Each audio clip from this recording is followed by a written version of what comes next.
Hello guys, I'm Mr. Concrete. Welcome to my YouTube channel. So if I ask this question before starting this video, why many people after their graduation they can't integrate in a big company in the world? Ok les amis, est-ce que vous avez entendu parler de l'entreprise Kobamsi? En fait, j'ai postulé à donc aujourd'hui c'est une entreprise d'embauche. Priez pour moi. What is your name? Oh, my name is Mr. Frank Kwaku. The principal reason is that I can't speak English very well. Do you know English is very important nowadays? Bonjour à toutes et à tous, bienvenue sur Reçu dans tout. Dans cette vidéo, je vais vous montrer tous les rudiments nécessaires que vous aurez besoin pour vous exprimer correctement en anglais. Comme vous le savez très bien, l'anglais est la base de toutes les langues. Si vous comprenez l'anglais, vous pouvez avoir beaucoup d'opportunités dans cette vie. Alors, c'est pourquoi, dans cette vidéo, je vais vous montrer les éléments de base pour une meilleure présentation en anglais. Et cette vidéo est la première vidéo de cette aventure qui commence sur la chaîne Reçu dans tout.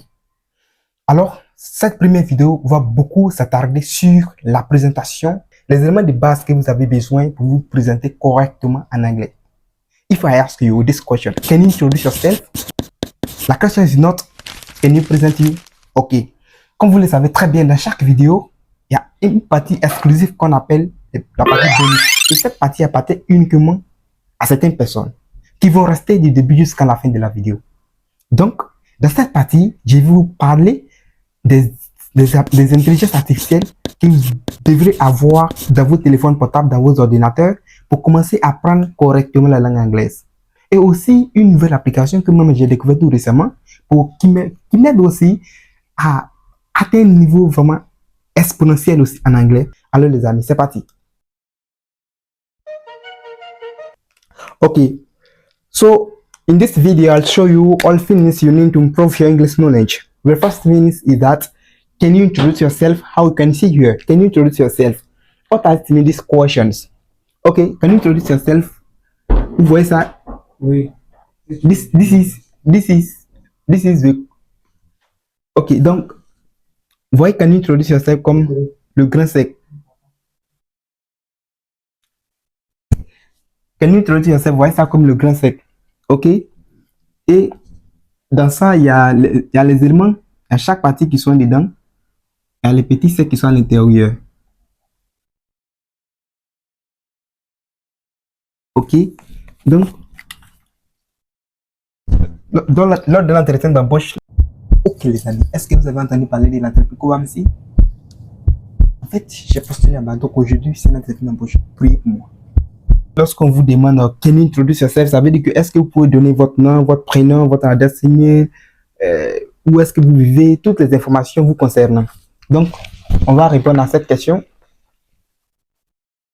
The first question is what is your name? What is your name? What is your name? What is your name? Ça veut dire quoi? Ça veut dire comment vous vous appelez? Alors, la réponse à cette question est my name is Mr. Frank Kwaku. Si vous appelez par exemple Kofi, vous dites Kofi. Donc il y a certains étudiants, lorsqu'on les demande what is your name, ils disent Kofi. Ça, on appelle ça une réponse lapidaire. Ça veut dire que lorsqu'on vous pose une question, il faut reformuler la question avant de donner la réponse à cette question. Donc lorsqu'on vous demande what is your name, on ne dit pas Kofi, on dit plutôt my name is. Ok? My name is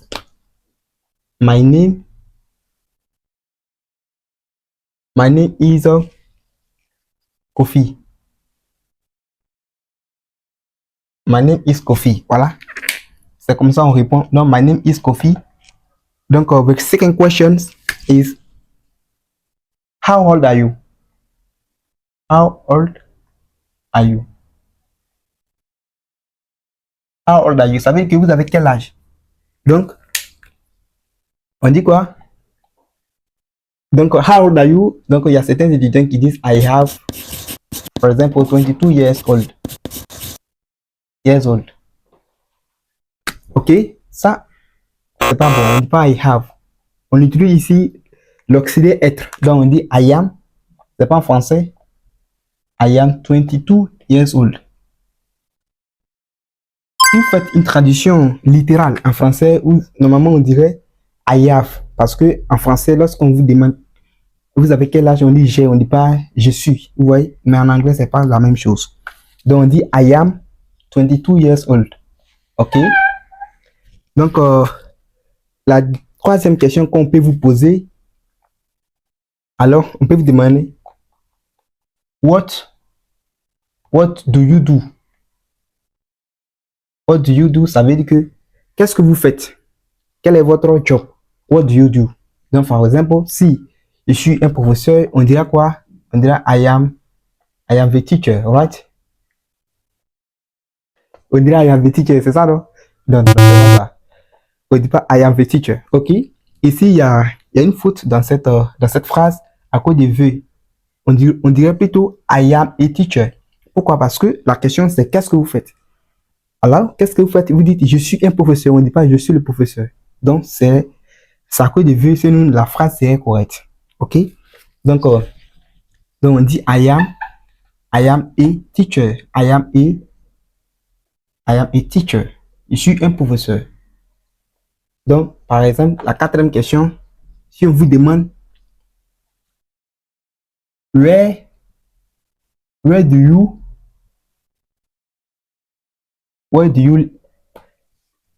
live or where do you live? Ok, ici, on lit live, on ne dit pas ça live. C'est comme en français, on lit ça live. Donc, where do you live, c'est pas where do you live. Ok, donc where do you live, ça veut dire que où est-ce que vous habitez. Donc, vous pouvez dire quoi? Vous pouvez conjuguer, vous pouvez donner la réponse en conjuguant le verbe live au present continuous. Vous pouvez dire I am living, c'est-à-dire que j'habite. Là, vous donnez votre localisation. I am living in. Donc, si vous habitez à Beijing, I am living in Beijing. Vous voyez ici, donc I am living in Beijing. Ça veut dire que j'habite à Beijing. I am living in Beijing. Donc, ici, c'est in qu'on utilise. On n'utilise pas at ou bien on. Donc, vous devrez connaître aussi les trois propositions in, at, on. C'est très important. Donc, si on vous demande par exemple, où est-ce que vous êtes, vous direz quoi?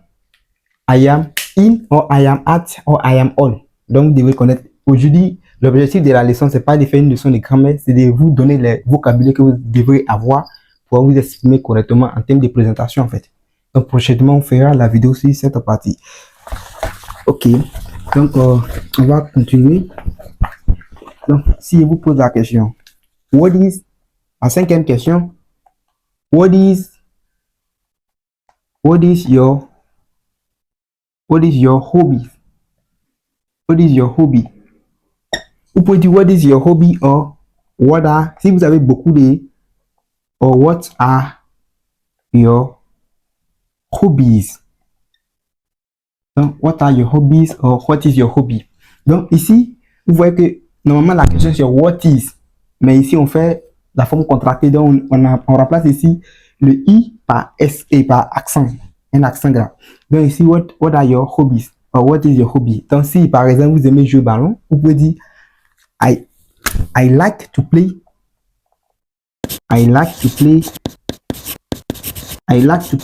football, par exemple. Ça veut dire que j'aime jouer au foot durant mes temps libres. Or I like to read, or I like to learn, I like to fun with my friends. Ça c'est votre passion, ce que vous aimez faire durant votre temps libre. Voilà. Donc on peut vous poser aussi la question pour savoir, are you married? Are you married? Are you married? Ça veut dire que vous êtes marié. Or si vous êtes marié, vous dites yes, I'm not married, or I'm married. Or I am single. Ça veut dire que je suis célibataire. Tu peux dire no, I am single.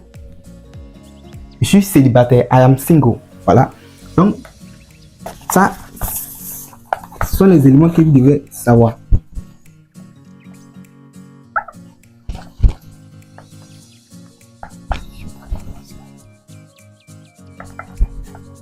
Ok, dans la présentation, on peut vous demander aussi tout simplement, can you give me your contact details? Ça veut dire qu'est-ce que vous pouvez me donner votre, par exemple, can you give me your contact details. Ça veut dire que est-ce que vous pouvez me donner les détails de vos contacts? Ça veut dire que est-ce que vous pouvez me donner votre adresse email, votre nom, votre prénom? Donc, lorsqu'on vous pose cette question, vous devez savoir que on veut faire référence à votre adresse, votre question, votre prénom, votre email, et ainsi de suite. Voilà, donc vous donnez tous les éléments nécessaires qui concernent ça. Voilà. Donc, on atteint maintenant la partie bonus. On va mettre bonus. Ok, dans cette partie, je vais vous montrer une intelligence artificielle qui est très importante pour apprendre facilement la langue anglaise. Alors, on appelle ça Bright. Bright est une intelligence artificielle qui est très performante pour apprendre facilement la langue anglaise.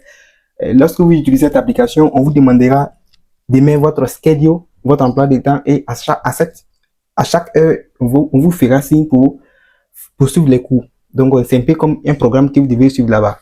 Il y a aussi ce qu'on appelle Elsa Speaking. Elsa Speaking,